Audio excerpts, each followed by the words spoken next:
Have you ever wondered where you really stand with God? Are you overcome with feelings of guilt because of things you've done wrong? Are you tired of religion that focuses on rules that you can't keep? Have we got good news for you? It's time to listen in on some casual conversation with Mike Kapler and Joel Brueseke and discover what true freedom is all about. This is Growing in Grace. It's Mike and Joel for another edition of Growing in Grace at growingingrace.org, where you'll find all of our past archived programs. If you've got 14 minutes, stick with us here because we've got some good news to share with you. I hope you'll walk away from our podcast each and every time. We do these weekly. I hope you'll walk away each and every time feeling better than when you walked in. That's the way it ought to be when you hear good news, right? And that's what the gospel is. So that's what we'll focus on, eh, Joel? That's it, the good news of Jesus Christ. I mean, it is what God intends us to live in. Good news. It's a message that is meant to, indeed, like you say, it's meant to make us feel good.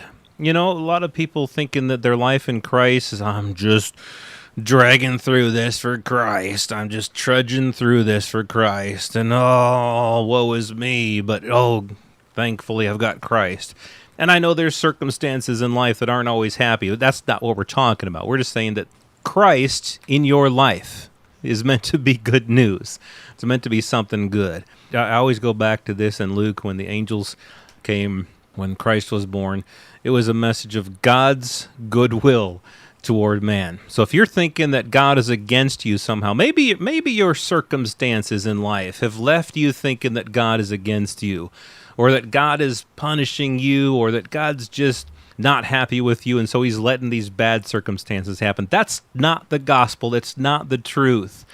The gospel is God's goodwill toward you. God is happy with you. You are accepted in the beloved, and it's because of the gift of God's very own righteousness. It's not based upon what we do or what we don't do. If it was, there'd be something we could boast about. But there's nothing that we can boast about because God himself has done it all. All right, Cap? Well, there's a lot of boasting going on out there, and I don't think people realize they're doing it. I was probably in that camp for a lot of years of my Christian life, Joel, and so I appreciate what you said there because, yeah, it's one of those things where God did it all.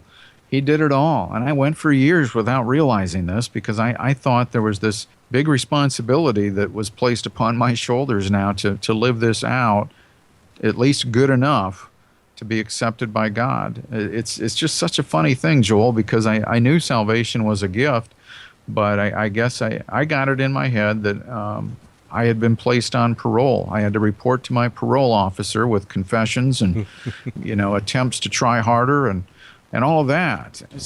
Somewhere along the way, I began to realize, I think with the help of the Spirit of God, that something was not adding up with the message. You can't call it a gift and then say, works are going to be what solidifies it. Yeah, I mean, you can stop any and all of your efforts to stay right with God. A lot of people wonder and worry about how God feels about them. You can stop all that wondering and worrying because our rightness with God hangs on what he's done and not on what we've done. You've received it by your faith in what God has done. And the thing is, there is no point at which it ever changes to God's faith in what you do. It's always our faith in what God has done, not God's faith in what we do. So, yeah, with that, let's get into some stuff this week, talking about, there's this idea out there that, I don't know, how do we want to go about this, Kat? Maybe I'll turn it over to you to start off this talk here, where we're going to go with this. Thanks a lot. Yeah, because thanks. My mind is blank, and I can tell yours might be too. Maybe not. I don't know. I try to be as blank as possible. But now, one thing I think we wanted to get into this time, Joel, is sort of based on some of what we've been talking about the past couple of weeks. And you referred to it, I think, a couple of programs ago, and then we kind of bounced on into something a little bit further with what we were talking about. But just sort of rewinding back to what you had mentioned in Ephesians chapter 2, Paul is writing to Gentiles here and explaining the message of salvation that came through this new covenant, through the cross of Jesus Christ, and had been provided to not just the Jewish people, not just the house of Israel, but to the Gentiles. And this was kind of a big deal because we mentioned earlier last week, I think, that the Jews really had a hard time with this because you've got to understand, it's hard for us to relate to it, but try to understand that back then, especially the Gentiles were looked down upon. I mean, they were kind of dirty, filthy, ungodly, just despised group of people by the Israelites. They were just ungodly, dirty people that they just didn't want any part of. And now God was saying, hey, the gates are open wide now for all people, not just Jews only, but for Gentiles too. They can come to Christ and believe in this new covenant that had now been established through the cross. And so with that in mind, in Ephesians chapter 2, Paul is writing to the Gentiles, and he says, remember that you were at that time separate from Christ, Ephesians 2:12. You were separate from Christ, excluded from the commonwealth of Israel, strangers to the covenants of promise, having no hope and without God in the world. That was the Gentile position. Not very appealing. But now, in Christ Jesus, you who formerly were far off or far away have been brought near by the blood of Christ, For he himself is our peace, who made both groups into one. What groups are we talking about? The group of the Jewish people and the group of the Gentiles. He brought both groups, made them into one, broke down the barrier of the dividing wall by abolishing in his flesh the enmity, which is the law of commandments contained in those ordinances that were against us, so that in himself he might make the two into one new man, thus establishing peace, and might reconcile them both in one body to God through the cross, by having put to death the enmity, those ordinances, those commands that brought that certificate of debt, you see. And he came and he preached peace to you Gentiles who were far away, and peace to those who were near, you Jewish people. For through him we both have our access in one spirit to the Father, and we Gentiles are no longer strangers and aliens, but fellow citizens and saints with God's household. I know that was a lot of verses there, Joel. I tried to read it in such a way that it could be related to, but the bottom line here is these two groups had been separated. God has now placed them into the same household with the same Spirit through the cross with the same Father. We are one. We are one body. Yeah, having made the two one. In other words, as Paul says in Galatians 3, therefore, he says, for you are all sons of God through faith in Christ Jesus, talking about Jews and Gentiles. For as many of you as were baptized into Christ have put on Christ. There is neither Jew nor Greek.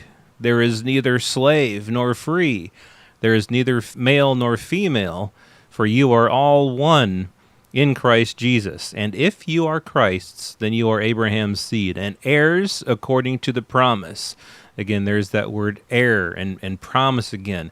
At one time in the past, before the cross, the heirs, the promises were all for Israel, the commonwealth of Israel. The Gentiles were aliens to that, aliens not included in that. God said, you guys are not part of this thing.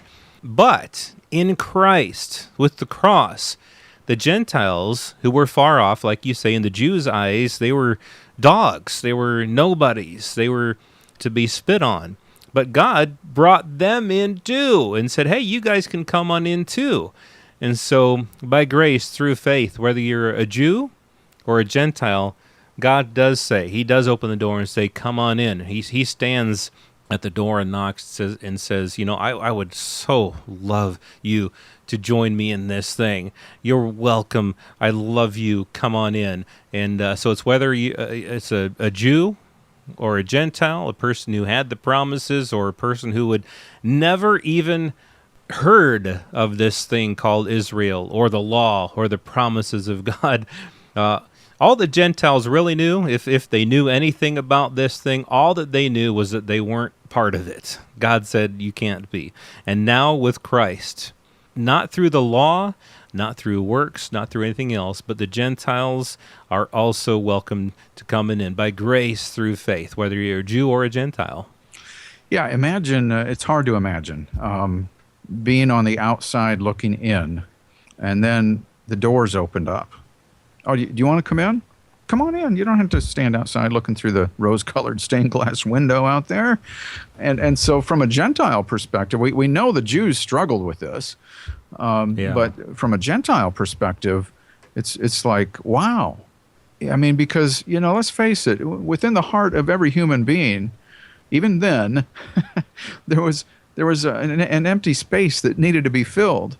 And people were looking for peace. They were looking for life. And everybody knew that they had an appointment with death. And everybody wonders what happens after that. And so here we are with these Gentiles now, with the message of the good news being made available to all people. It had to be a real bummer at first for some of these Gentiles, because they had people who were under the law or had been under the law coming around and telling them, well, you still got to keep the same law we've had to keep. and of course, we discussed some of that in the past couple of programs. But the good news is that was a dividing wall that had been taken away. It had been removed, broken down by God. And now the two groups of Jews and Gentiles were able to be merged together under the same father, same household. Yeah, and with that, I won't get real deep into this, but people wonder about election and predestination and all that. And just real quick, without getting into all the verses, because we could get deep into this, and we just don't want to do that here. But the people who are the elect, those who have been predestined, it's simply, if you look at Romans 11, and if you look at this in Ephesians and in Galatians, it's whoever believes, whether Jew or Gentile. It's not that God has handpicked this person over here, that person over there, or any group of people or anything like that. It's not like God has handpicked anybody, but He has said that whether you're a Jew or whether you're a Gentile, you're welcome to come on in. Those are the ones who have been predestined. Those are the elect. Again, I won't get into all the scriptures, but that's really, God has not excluded anybody from being able to come into this thing. Everybody's welcome, whether Jew or Gentile, slave or free, male or female, and even elder brother or younger brother. And that gives a little hint of what we'll be talking about next week here on Growing in Grace as we wrap this one up. The story, the parable of the prodigal son. Of course, there was more than just one character in that story. We know, of course, there was the father, but there was also an older brother, the younger brother, and the older brother, and how all of that ties into what we've been talking about this week. Stay close for that next week on Growing in Grace at growingingrace.org. This has been Growing in Grace with Mike Kapler and Joel Brizicki, heard online through various internet sources around the world each week. To access hundreds of past programs, visit graceroots.org. Share it with a friend and listen again next week for more Growing in Grace.